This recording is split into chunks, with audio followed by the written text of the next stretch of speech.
weeks. I don't know what you do for a living, but you might want to consider, like cutting a CD or something. That's lovely.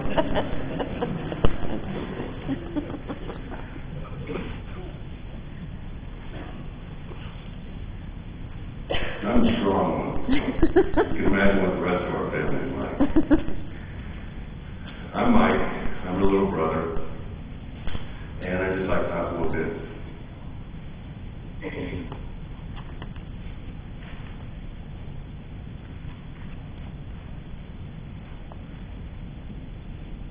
I'd love to talk a little bit. Sometimes you expect to deal with varied parents, but when your sister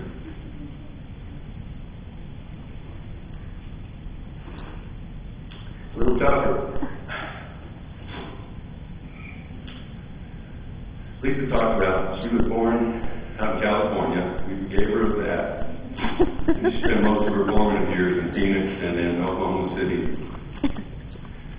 She truly was. I think she took her cue from there was a show a long time ago with Scott Baio called Charles in Charge. Well, Patti was in charge of our family, especially as kids, and she found different ways to make sure that we understood that. One of them is she found a way to take the knob off of the TV. This was before channel changers. So she would get her channel tuned in, the knob would come off, we'd never see the knob again until she wanted to change channels.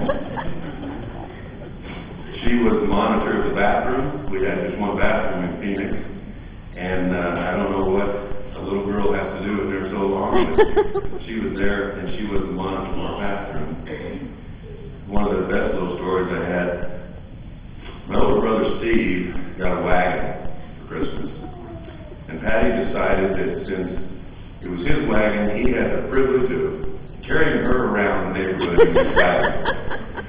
So she got to ride around, and it was his privilege to be able to pull his wagon with his sister Patti there. From a very early age, she was a tomboy. And I know that your dad, Jack, always tried to tell you that your athletic ability, ladies, and Jay, came from him, and I saw him play golf with him from basketball.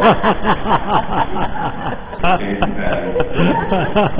She was a great little tomboy, little athlete. She would play with all the boys in the neighborhood because the girls were too busy doing their little girly things. But she was very active as a young girl. In 6th grade, unfortunately, she hurt her knee.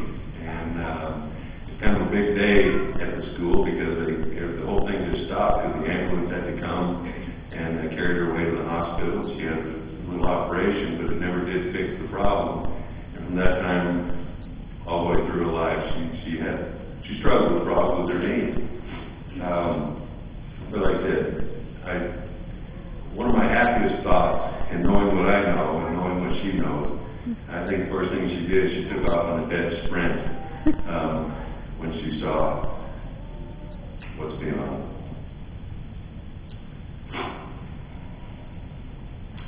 She progressed through school. The knee didn't bother her. She was a wonderful student, straight A student all through school. In junior high, she was actually selected or elected as the first girl president of the student body there in Oklahoma City. Very popular. She was recognized as a leader. She was very organized and very efficient. But there was one small glimpse there in junior high.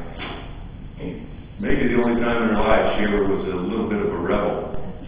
Her boyfriend was kind of the tough guy in school, and those of you that are a little older might remember she described him as a James Dean at the time. A little bit of a rebel, but he quickly found out that he couldn't live up to the expectations and the ideals and that she had in her life from a very early time. She was very focused and knew exactly what she wanted in other people, and what she wanted from herself. So that did fizzle out when he couldn't measure up. Probably a good thing. Continued on in high school, again, straight A student. And I know our parents always tell us that, but I saw the report cards. Still very popular. Again, she was elected as the student body president of her high school. She was also the mascot. She went to class in high school, the class in comets, and she was elected as Comet Queen, you know.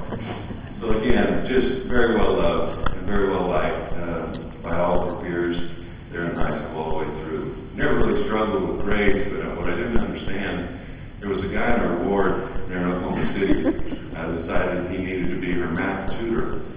And so he did come over. His name was Jack.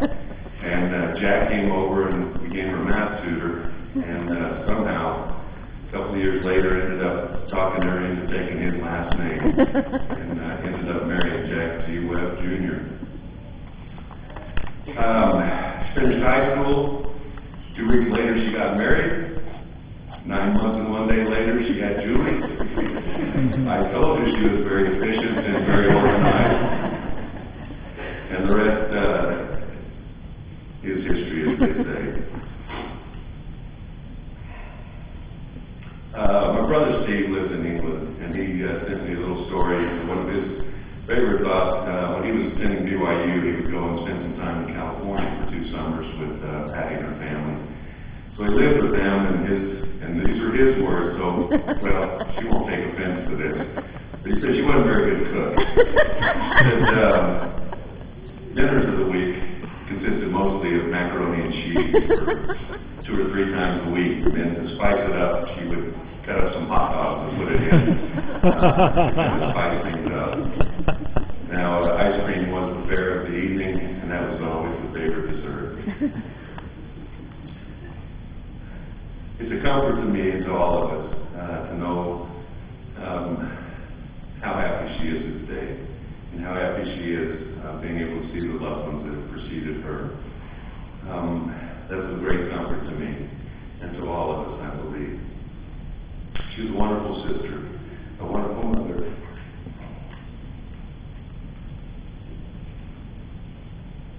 And a very sweet lady. We'll always remember from Happy Patty.